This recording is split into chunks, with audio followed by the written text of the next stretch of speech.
കാണുന്നു ഞാൻ വിശ്വാസത്താൽ എൻ മുൻപിൽ ചെങ്കടൽ രണ്ടാകുന്നു. കാണുന്നു ഞാൻ വിശ്വാസത്താൽ എൻ മുൻപിൽ ചെങ്കടൽ രണ്ടാകുന്നു.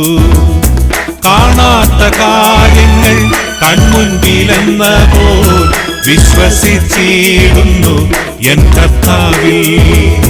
കാണാത്ത കാര്യങ്ങൾ കൺമുൻപിലെന്ന പോൽ വിശ്വസിച്ചിടുന്നു എൻ കർത്താവിൽ.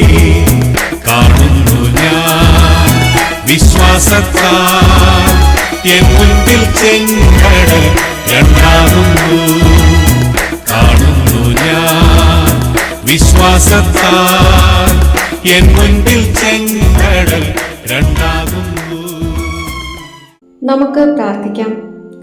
ഞങ്ങളുടെ കർത്താവും ദൈവവുമായ യേശുവേ, ഈ വിശുദ്ധ നോമ്പുകാലത്ത് അവിടുത്തെ സന്നിധിയിലായിരിക്കുവാൻ ഞങ്ങൾക്ക് നൽകിയിരിക്കുന്ന ഈ വിലയേറിയ സമയത്തിനായി നന്ദി പറയുന്നു നാഥ. വചനം പറയുന്ന അടിയനെയും കേൾവിക്കാരായിരിക്കുന്ന അവിടുത്തെ പ്രിയ മക്കളെയും ഒരുപോലെ അനുഗ്രഹിക്കണമേ. യേശുവിൻ നാമത്തിൽ തന്നെ ആമേൻ. കർത്താവായ യേശുവിൻ്റെ കുരിശുമരണത്തിലേക്കും പുനരുത്ഥാനത്തിലേക്കും നയിക്കുന്ന ഒരു സംഭവമാണ് യോഹന്നാൻ 11-ാം അധ്യായത്തിൽ വിവരിച്ചിരിക്കുന്ന ലാസറിനെ ഉയർത്തെഴുന്നേൽപ്പിച്ച സംഭവം. ദൈവത്തിന്റെ സമയവും അവിടുത്തെ പദ്ധതികളും നമ്മുടെ ചിന്തകൾക്കും അപ്പുറമാണ് എന്ന് ഈ ഭാഗത്തെക്കുറിച്ച് ധ്യാനിക്കുമ്പോൾ നമുക്ക് മനസ്സിലാക്കാം. വിശുദ്ധ യോഹന്നാൻ എഴുതിയ സുവിശേഷം 11-ാം അധ്യായം 4-ൽ ലാസറിന്റെ രോഗത്തെക്കുറിച്ച് കേട്ടപ്പോൾ യേശു പറയുന്നത്, ഈ രോഗം മരണത്തിനായിട്ടല്ല, ദൈവത്തിന്റെ മഹത്വത്തിനായിട്ടത്രേ എന്നാണ്. ലാസറിനെ യേശു അത്രയധികം സ്നേഹിച്ചിട്ടും അവൻ രോഗിയാണെന്ന് അറിഞ്ഞപ്പോൾ താൻ നിന്നിരുന്ന സ്ഥലത്ത് 2 ദിവസം കൂടി താമസിച്ചു എന്ന് ബൈബിൾ പറയുന്നു. ലാസറിനെ ഉയർപ്പിച്ച സംഭവത്തിൽ നിന്ന് ഈ വിശുദ്ധ നോമ്പുകാലത്ത് നമുക്ക് ലഭിക്കുന്ന ചില ചിന്തകൾ എന്തൊക്കെയാണ് എന്ന് നോക്കാം. ഒന്നാമതായി, ദൈവം മറുപടി നൽകാത്തപ്പോൾ നാം എന്ത് ചെയ്യും? ദൈവം മറുപടി നൽകാത്തപ്പോൾ നാം എന്ത് ചെയ്യും? വിശ്വാസികൾ നേരിടുന്ന പ്രധാന വെല്ലുവിളികളിൽ ഒന്നാണ് പ്രാർത്ഥനയ്ക്കുള്ള ദൈവത്തിന്റെ മറുപടി വൈകുന്നത്. നമ്മുടെ ജീവിതത്തിലും പലപ്പോഴും ഇപ്രകാരം സംഭവിച്ചിട്ടുണ്ടാവാം. അടിയന്തര സാഹചര്യങ്ങൾ പോലും ദൈവം മൗനം പാലിക്കുമ്പോൾ നാം എങ്ങനെ പ്രതികരിക്കും? സാമ്പത്തിക പ്രതിസന്ധികൾ ഉണ്ടാകുമ്പോൾ നമുക്ക് ദൈവത്തിന്റെ അടുക്കൽ നിന്ന് ഉത്തരം ലഭിക്കാതെ വന്നാൽ നാം എന്ത് ചെയ്യും? കുടുംബ പ്രശ്നങ്ങൾ നേരിടുന്ന സമയത്ത് നാം മനസ്സ് തകർന്ന് പ്രാർത്ഥിക്കുമ്പോൾ ദൈവം മൗനം പാലിച്ചാൽ നാം എന്ത് ചെയ്യും? മോശമായ മെഡിക്കൽ റിപ്പോർട്ട് കയ്യിൽ കിട്ടുന്ന സാഹചര്യത്തിൽ നാം പ്രാർത്ഥിക്കുമ്പോൾ ദൈവം മൗനമായിരുന്നാൽ നാം എന്ത് ചെയ്യും? മറിയയും മാർത്തയും തന്റെ സഹോദരനെ ദൈവം സൗഖ്യപ്പെടുത്തും എന്നാണ് കരുതിയിരുന്നത്. യോഹന്നാൻ 11:21 മാർത്ത കർത്താവിനോട് പറയുന്നത്, കർത്താവെ, നീ ഇവിടെ ഉണ്ടായിരുന്നു എങ്കിൽ എൻ്റെ സഹോദരൻ മരിക്കയില്ലായിരുന്നു എന്നാണ്. എന്നാൽ യേശുവിന് ഒരു രോഗശാന്തി എന്നതിനപ്പുറം ഒരു പുനരുത്ഥാന അത്ഭുതം എന്ന വലിയ പദ്ധതിയാണ് ഉണ്ടായിരുന്നത്. നമ്മുടെ ചിന്തകളല്ല ദൈവത്തിന്റെ ചിന്തകൾ എന്നതാണ് നമുക്കിവിടെ കാണാൻ കഴിയുന്നത്. രണ്ടാമതായി, വിശ്വാസത്തിലൂടെയുള്ള പാത. വിശ്വാസത്തിലൂടെയുള്ള പാത, എ ഫെയ്ത്ത് വാക്ക്.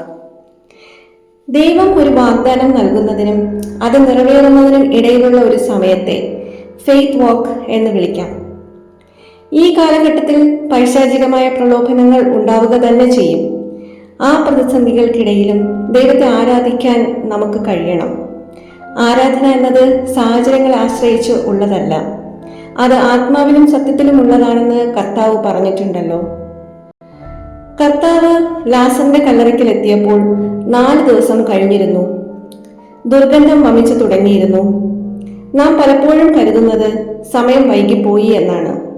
എന്നാൽ ദൈവത്തിന് ഒരിക്കലും സമയം വൈകിയിട്ടില്ല. He makes everything beautiful in his time.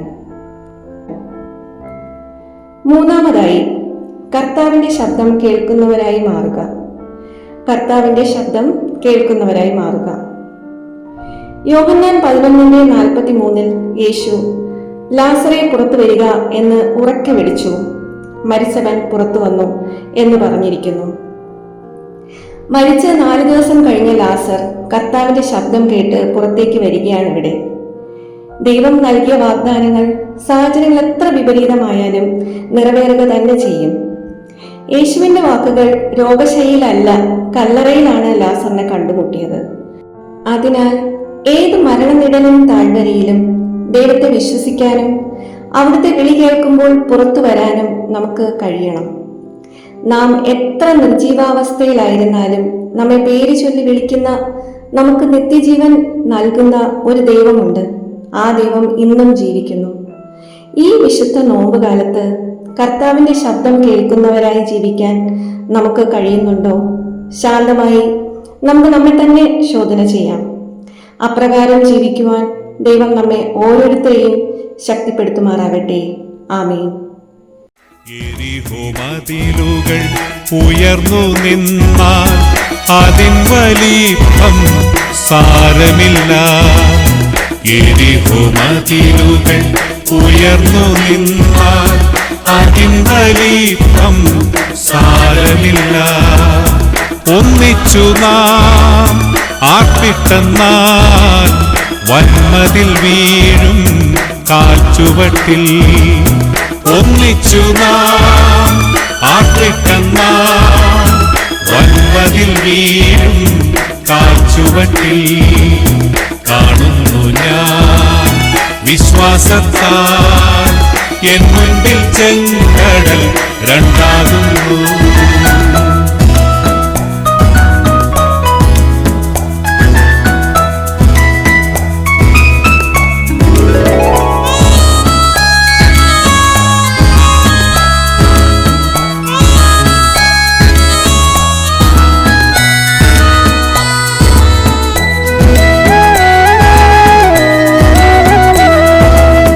അഗ്നിയിന്നാളങ്ങൾ വെള്ളത്തിനോളങ്ങൾ എന്നെ തകർക്കുവാൻ സാധ്യമല്ല. അഗ്നിയിന്നാളങ്ങൾ വെള്ളത്തിനോളങ്ങൾ എന്നെ തകർക്കുവാൻ സാധ്യമല്ല. അഗ്നിയിലിറങ്ങി വെള്ളത്തിൽ നടന്ന് കൂടെ വരുവാൻ കർത്തനുണ്ട്. അഗ്നിയിലിറങ്ങി വെള്ളത്തിൽ നടന്ന് കൂടെ വരുവാൻ കർത്തനുണ്ട്. കാണുന്നു ഞാൻ വിശ്വാസത്താൽ എൻ മുൻപിൽ ചെങ്കടൽ രണ്ടാകുന്നു.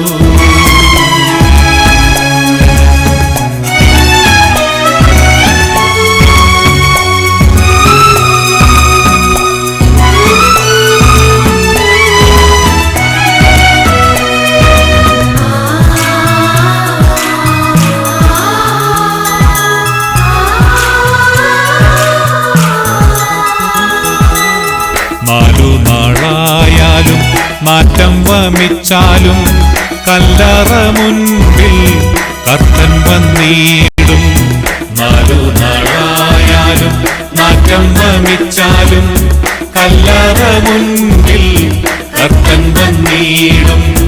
വിശ്വസിച്ചാൽ നീ മഹത്വം കാണും. സാത്താന്റെ പ്രവൃത്തികൾ തകർത്തിടുമേ. വിശ്വസിച്ചാൽ നീ മഹത്വം കാണും. സാത്താന്റെ പ്രവൃത്തികൾ തകർത്തിടുമേ. കാണുന്നു ഞാൻ വിശ്വാസത്താൽ എൻ മുൻപിൽ ചെങ്കടൽ രണ്ടാകുന്നു. കാണാത്ത കാര്യങ്ങൾ കൺമുൻപിലെന്നതോ വിശ്വസിച്ചിടുന്നു എൻ കർത്താവേ. കാണാത്ത കാര്യങ്ങൾ കൺമുൻപിലെന്നതോ വിശ്വസിച്ചിടുന്നു എൻ കർത്താവേ.